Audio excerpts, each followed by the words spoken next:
Hey folks, welcome back to the channel. My name is 3-Chord Dave. This is an Epiphone ES-345, which hasn't officially been released. So let's talk about it.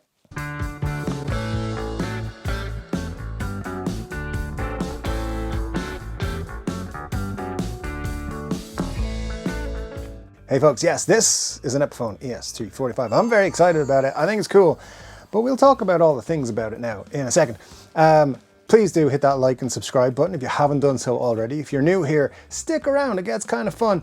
If you want to talk about this guitar or anything else guitar related, or sometimes not guitar related, we do a 3-Chord Dave live stream every Saturday.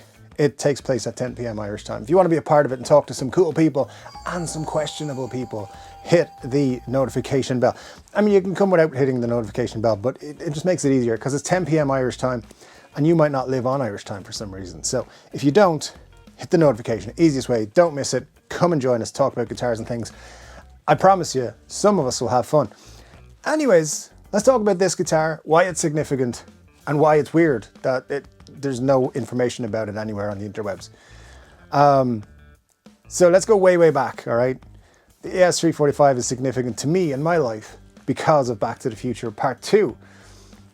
And later Back to the Future Part 1. And the reason is, I was 7 years of age in 1989 when Back to the Future 2 came out, and my little brother had just been born like a few weeks beforehand. So my dad brought me to see Back to the Future 2, so I wouldn't feel all left out and stuff. That movie made me fall in love with movies, made me fall in love with rock and roll, made me fall in love with Back to the Future. It's still one of my favorite franchises. Time travel, of course. Rock and roll, and of course, the iconic ES-345. Now, I didn't know that at the time. I thought, you know, like everybody else, that it was a 335. But of course, at 7 years of age, I didn't know what a 335 was, let alone a 345. So there we go. As I mentioned, my dad brought me to the movie. At the end of the movie, as we're walking out, a preview trailer for Part 3 starts, and blew my mind. Blew my mind. My 7-year-old self was like jumping up and down in the cinema. We were like, Dad, we have to go, we have to go. But whatever we do, we cannot forget our hats. A bear ate my boots, and I guess I just forgot my hat. How could you forget a thing like your hat? Would you like some water? Yeah. So we wore our hats, obviously.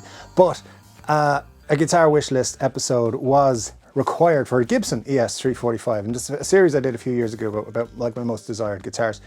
That is on the channel, you can check that out here. In March of this year, my dad passed away, sadly, and weirdly at the very similar time, like a week later or so, Thomann put up this listing for this guitar. And I was shopping for Les Paul at the time, so I was like, you know what, the 345 is a more appropriate tribute to my dad than buying a Les Paul. So I bought it, and it said 2 to 5 days availability. So I was like, cool. There was no pictures, there was just a description. Here's the description, by the way. So 2 to 5 days went by, and I heard nothing from Thomann. And I sent them a little email and said, where's my guitar? And they said, it's delayed. It'll be another 2 weeks. I was like, okay, I can wait 2 weeks. I'm not a patient man, but I'll wait 2 weeks. And then when that 2 weeks was up, they were like, it'll be another 2 weeks. And then that 2 weeks was up, and they were like, it'll be another 2 weeks. And then that 2 weeks was up, and they said another 30 days. And I'm not gonna lie, my friends, I was pissed off. I was pissed off. But I waited, because this is an ES-345. I would literally not have waited for any other guitar. But this 345, it's a model I've always wanted.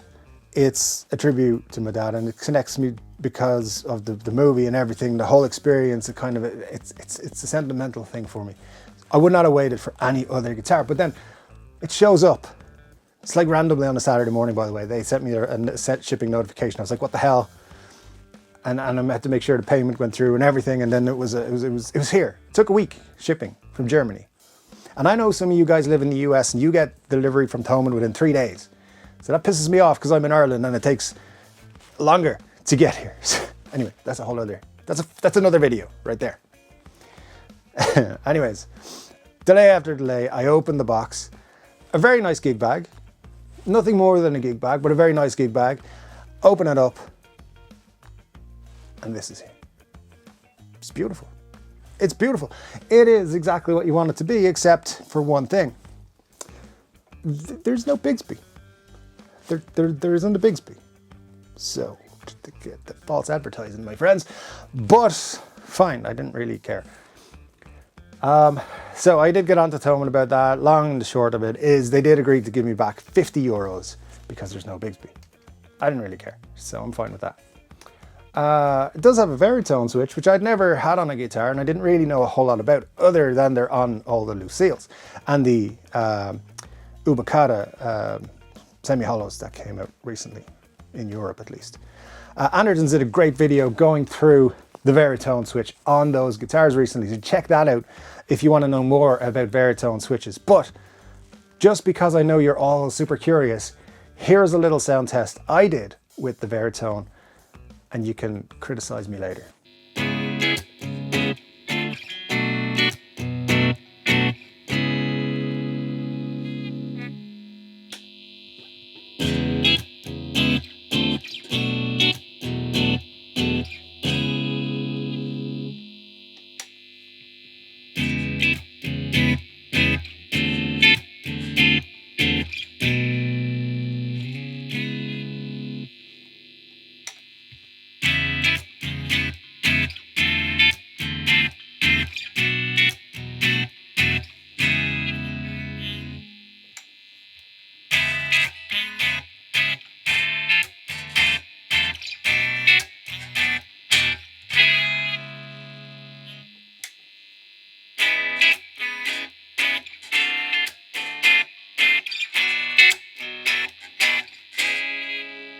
All right, so I'm not a big fan of the veritone. Positions 1 and 2, usable. Positions everything else, not so much.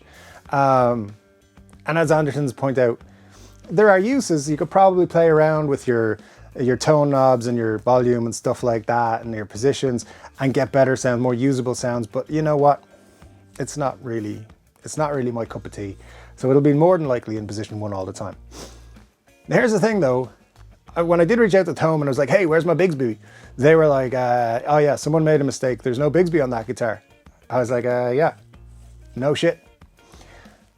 So anyways, they came back. They did the refund. Now, I'm not happy with them over the whole transaction, the delays. They weren't upfront about it, to be quite honest. And then the thing not being what it was described as. But I said to them, look, here's the description. And they said, oh, it's just a mistake. And that's fine, everyone makes mistakes.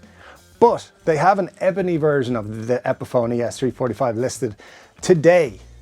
And it still says it has a Bigsby tremolo. So if you know about your mistake, it's been pointed out to you over a week ago, and you still have it listed, that's not a mistake. That's negligence, my friends.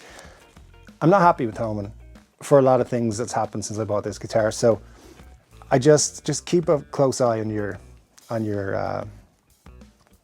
listings better there, Thomann. Thanks. Epiphone. Now, Epiphone's a company I've reported about a lot. I've done a lot of stories about Epiphone guitars. I've leaked things about Epiphone guitars that were coming out. They were not happy with me for a number of reasons. Rightly so. I've leaked a lot of things that they didn't want out there. However, the reason I'm mentioning that is because I get that information from people who are connected or who know about Epiphones or who have positions where they can find out things about Epiphone and Gibson guitars. Nobody could tell me anything about this. Nobody. And some of the people I get in my information from are very, very, very well connected. So I was very surprised that this guitar didn't show up. They didn't know anything about it. Now, my theory is that this guitar was accidentally leaked by Thomann because I think it's a model that's being released later in the year, like October, November time. But one of them has leaked out, and here it is. And let me tell you, it's beautiful. As you can see, the wood grain, the cherry color, perfect. Plays and feels great. By the way, I'm going to show you some images of it here. The 12th fret has been modified by a sticker to look more like the one from Back to the Future 1. But it's a beautiful, beautiful thing. Plays great, feels great, looks great, is great, and it unfortunately is in my hands. Now, of course, at this point in the video, you're all going to be like, Dave, You haven't played the song on it yet. Can we see you playing the song that you would play on an ES-345? So, okay, fine. Here's the song.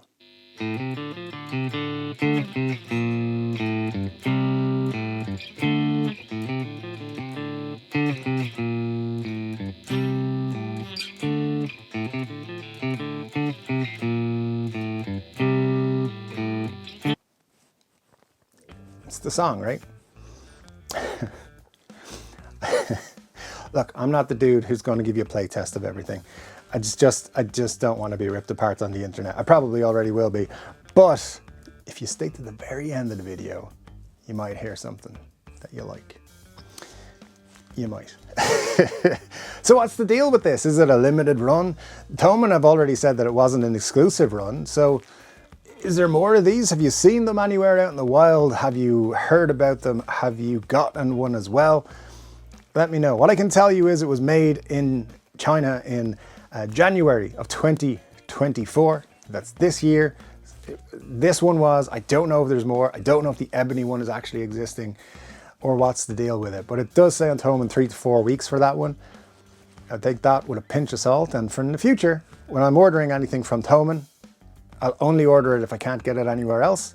And I will only order it if they have it in stock. Because honestly, it was frustrating dealing with them in this scenario.